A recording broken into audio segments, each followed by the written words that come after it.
Tonga is the only country that's still monarchy in the Pacific.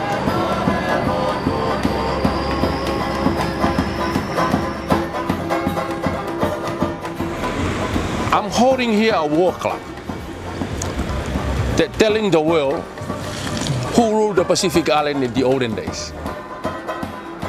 But nowadays we believe in God. Everybody go to church. All the Pacific Island, they all go to church. And no more fighting now. We are one world now. So if you like to come over to Tonga, you're more than welcome.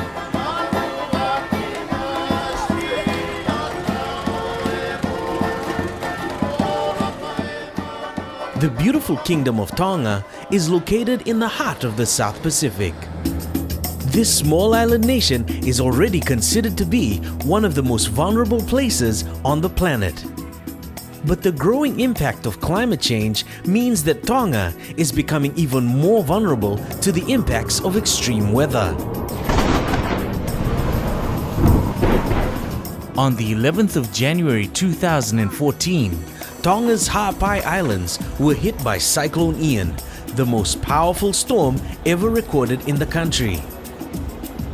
In this short film, we ask how a small island nation like Tonga can become more resilient in the face of increasingly powerful cyclones. And we ask how the Tongan government, its development partners, and its communities can all work more effectively together to strengthen homes and schools against the future storms that we know are sure to come.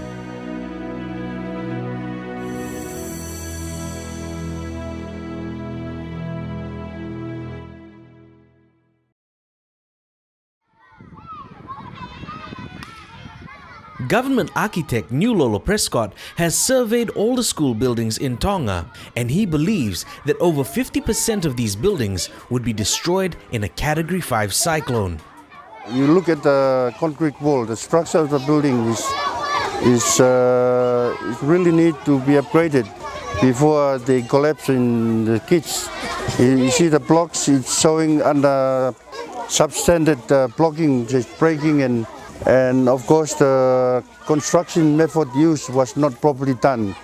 There was no infill of the concrete, not enough reinforcement for concrete vertically and horizontally. Luckily they did this, and then they showed us that there was no concrete filling. There was no concrete filling in the block here, and you see the exposed reinforcement. That doesn't mean anything. If a Category 5 hits Tonga now, I would bet more than 50% of the school will be gone in Tonga. So how does that make you feel? I mean, it must be pretty frustrating for someone. It is frustrating, but what else you can do? And my recommendation has been done, and the report was done a year ago. Nothing has been done. There's no fund. The government doesn't have the fund. What we can do? I persistently in pointing out the risk, the high risk that the kids are. This is a classic example, and the other schools with abandoned buildings need to be demolished.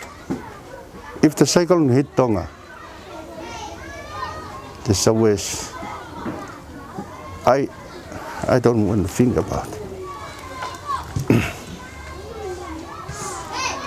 Because knowing there will be 50% of children, kids in this country, is going to have a very high-risk moment in their life.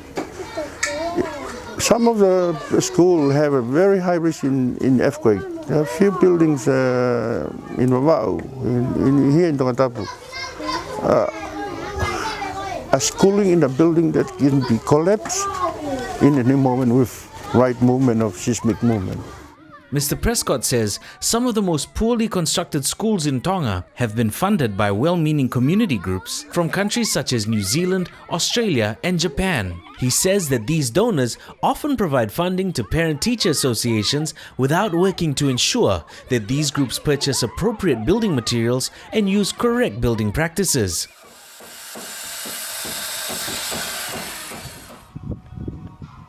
While vulnerable communities need to be directly involved in retrofitting their schools and homes, they also need clear guidance on how to build and maintain cyclone-resilient structures. Buildings are like children. We born them and we don't leave them wild. We looked after them, we clothed them, we bathed them. It's just same as building. After we build them, we paint it. It's not only one paint for the whole life. We paint them after 3 years, we repaint it. We will screw things that are loosened off. Tonga's Ministry of Education is now working to ensure both donors and communities meet minimum standards for the construction of new school buildings. And around the world, there's a growing movement to engage communities directly in the development of safer school construction practices. It's not economic or feasible that we're going to build every new school in a whole country. We're not going to demolish all the schools and rebuild them. So what do? So we look at retrofitting, and that looks at strengthening schools to bring them up to a safer standard. Ms. Grick believes one of the most cost-effective approaches is to involve the community in the design and construction of the school. The planning and design stages really need to consider the community involvement from the outset.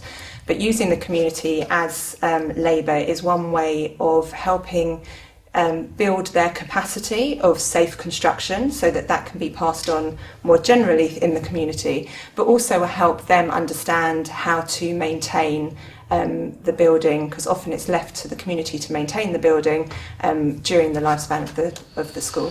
Ms. Grick also believes it is critical for community members to receive the training and support needed to really understand the importance of quality workmanship and materials.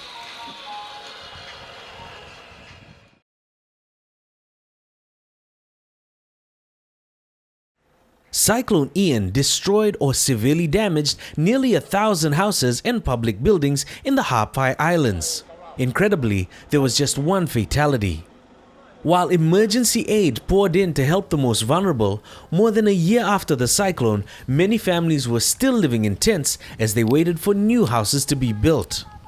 With funding of $6.5 million from the World Bank, the government of Tonga was able to provide support for many of the most vulnerable households worst hit by the cyclone. But after the cyclone, there was also great confusion among the community about the process for assessing the level of support each household was entitled to receive. I think people expect that everyone will get a two-room house if that is the assistance.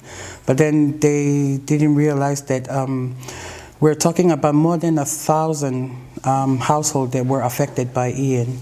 And with the limited funds that we had, we couldn't build each and every one of them a one-room house. So what had happened was that many people did not lift the hammer just so that they could show the level of damage on their home. And so in terms of assessment, government had to assess level of damage. And that took some time to assess. And I think that's why the community were like waiting, sitting around in tent and waiting, because one comes in and asks all of those questions, and they were saying things like, don't touch anything until we fully assess the level of damage. From our perspective, one of the main objectives is to actually learn from that, so that we make sure that that's not going to happen again, because we're pretty sure that there's going to be another cyclone heading down our way, so that we can use the resources available more effectively in terms of our response.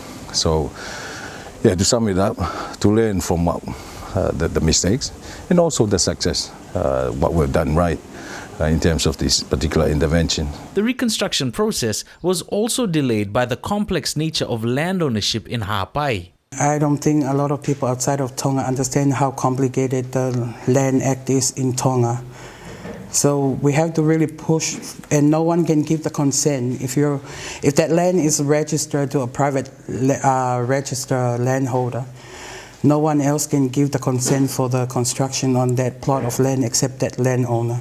And we're talking about landowners that live overseas, and we have to try to find contact information for them. So that's the main reason why the reconstruction took that long.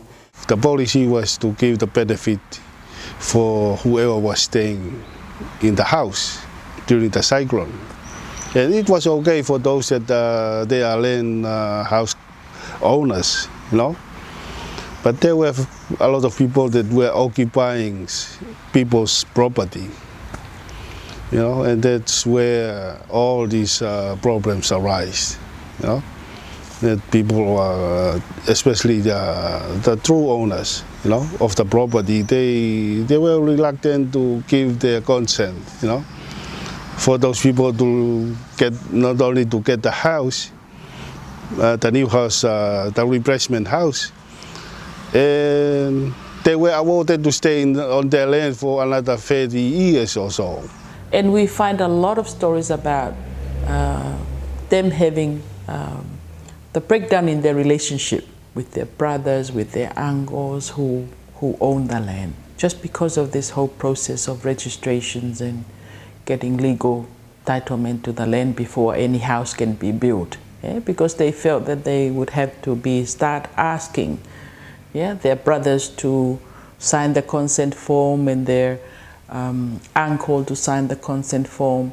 People were not happy with it, you know, because it's like you surrendering your rights, you know, for your property to somebody else, you know. And I believe not only in Tonga but anywhere else in the world, you won't accept that, you know. And that's what happened in Ha'apai, you know. That's the main cause of the chaos in Ha'apai. And it ended up, you know, very close relatives were facing each other, you know, on this, you know, even a father and a son. When you're really coming in with support, a lot of time government and donors don't understand, okay, you have this money and you give it to certain project or certain household, you just miss out totally the understanding the context of the community. You come in with your money, but your money should not be supposed to, you know, make them dysfunctions. It's supposed to be putting it there and let them decide for themselves. If they mess up, they mess up, you know. But then they would find a way of trying to solve those issues. One of the lessons learned from the project is to make sure that the land rights and owners are clear. Who owns the lands? Who was in the home? Are they related? Those key areas, just making sure that there's clarity and ownership of the home, clarity and ownership of the land.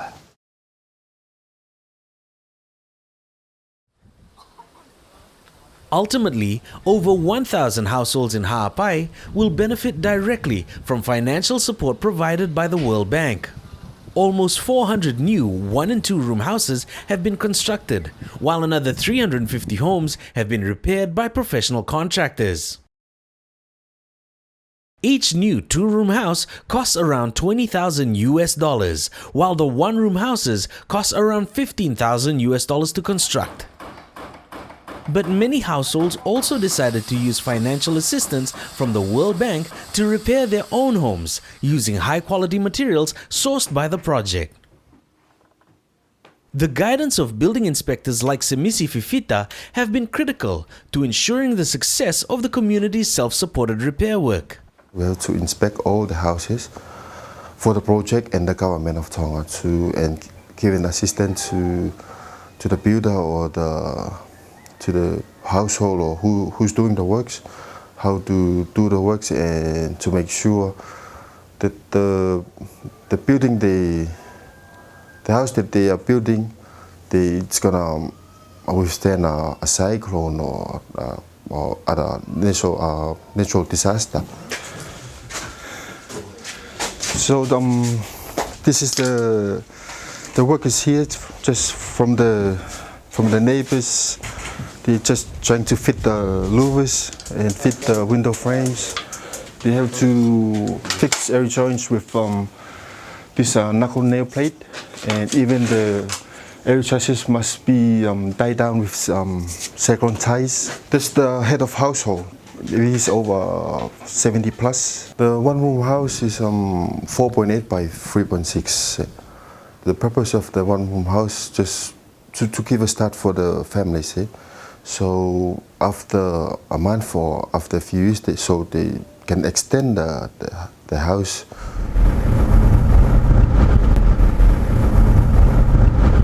So the place we're going now is one of the A2A component. It's a one-bedroom house. The beneficiary managed to extend the building by themselves.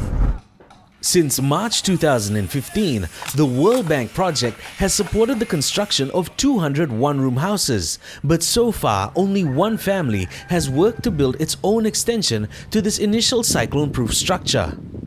In order to earn the money needed to extend her one-room house, Apasia Falevai and her husband decided to travel to New Zealand as part of a seasonal fruit-picking scheme. Masio ke maki senti nai kai fe o ngai ke mahoko ake fu farelahi nei ai pe ngai fatongia nai fuwa ki mua te matokia moi maki koko ko hui o ke ha ku paangalahi ke totongi ake ha ka ngau e ke ne fai langa pe whakaukau le wautongane, pa hao le wautongane, mo ne pulinga we, mo i toko wha makehe, o nau kore mai maka te au, te nau hao peo whai e ku ngā we, i he whoi wike pe e taha, ka nau whoki he oku, kei whakaose nau ngā we, nau tōru i Tonga, pa nau talangi rewa i o peo ku whia iai, he uke ke hapa anga, ke wahe aki nau tōru e ku iai pe ngai whamiri e ngai e taki ngā we, peo mo e nau toenga nau kau ngā we. I he tōko e taimini, osi goe fo I nofo anga koe nei, ki video ki whakatoha matangi mai ki muini mai. E ku nofo koe I loto ko o tātāpuni, e ki fo I konga koe ni mo toko ni, o tātāpuni, na huongo I whia lahi he nei kai ke huongo I au iai uha. Na uto ki hupe ki tua, na fu whia lahi ko whakaamo pe, ke osi koe whare, o ngo I tātau pe au me whanau, ai malu I loto. Ke oa na te mau e whanau, ai ongo na ia te au I he ki mua. E tairiri na wiwi ku I loto he whare, ka nau whia lahi. Pa koe loto lahi kia te au, ke u whakaosi ai ngā we I he tauni, pe koe tau fo au te aru o whakaosi au pita ngā we ni.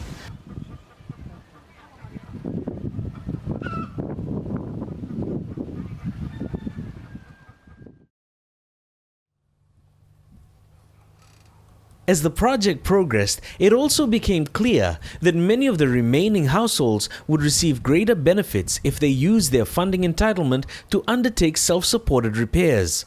Depending on the assessed level of damage, households could receive up to $3,500 or $5,300 for their self-supported repairs. There were a few tension in the beginning, and then when we explained to them the reason why we're pushing for the SSR, because if we contract a contractor to come and provide the job, to do the service, then they won't receive that much materials for their repairs. If you were to just take a number, for example, 10,000, if you hire a contractor, you'll probably get maybe 6,000 in materials, and then 4,000 would be contractor. Whereas the SSR, you would get all 10,000 materials, and then family members would help. So definitely you would get more of a house, more repairs under the self-supported repairs as opposed to a contractor-led activity. We experienced this that some people that were supposed to have a one-room or a two-room house, they decided to downgrade themselves to the repair works, you know, because they knew that it's better for them to fix their big house, their old house. Members of the community in Ha'apai have also started working together to help their neighbors make the most of their funding for self-supported repairs. Feleti Koloa Matangi works with a small group from the Ha'ato community that has already provided support to repair more than 10 houses.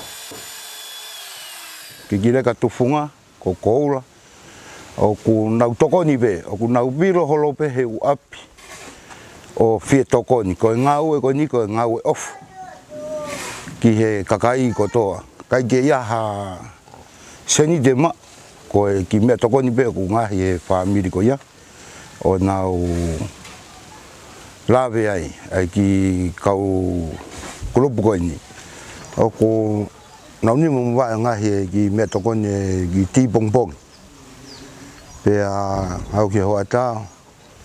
Na wai ki te teo ki mea tokoni, mea kai. Ka oku whawhiwhia pe tamaiki oku sai. Pea maa kona rere tamaiki, e whiawhi, ai moe wawai. Ko rere koni ngā ue koni o tuktuku at peke rai ne walu. Pe koe whitu, ai ngā ue koni. Koni po uri pe ko kai ki te whahasio ka pui whao ko nau mātuku.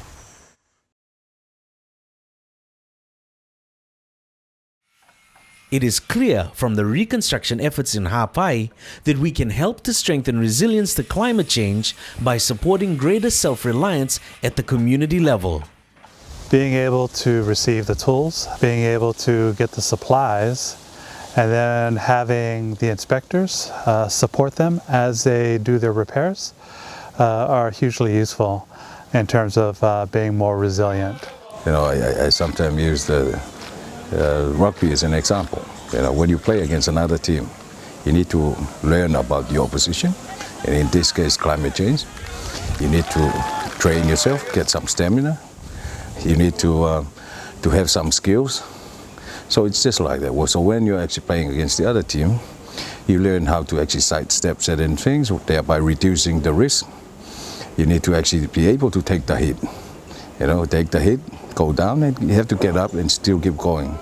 So to me, that's what resilience is all about.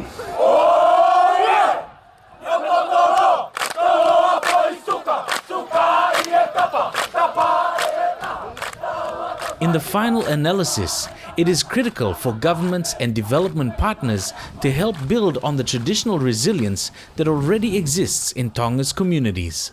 We really need to take a look at the holistic approach where you have government, development partners, communities, and households all working together, understanding what the design is and what are the messages so that all the communities understand what's going on.